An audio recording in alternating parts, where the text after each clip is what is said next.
Hello everyone, today I will show you how to insert a blank page in a PDF file using Adobe Acrobat Pro DC. Open your PDF file.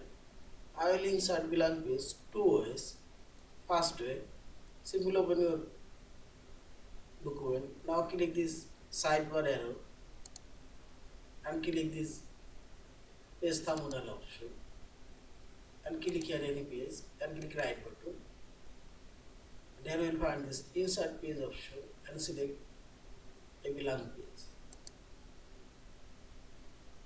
I will insert first page after. Simply select OK. See this. Blank is already insert first page and select here and insert blank page. Also associate page after page 4. Now select OK. As it is, page 4 after blank page already inserted. And second way, select tools option and select organize option. And here you will find this insert option and select blank page option. And same one, I will insert blank page before first page.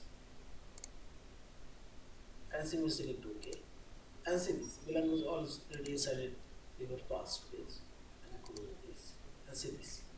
Yeah. In this way, you can add blank page as many as you want. Yeah. Thank you for watching. Please subscribe, like, share, and comments.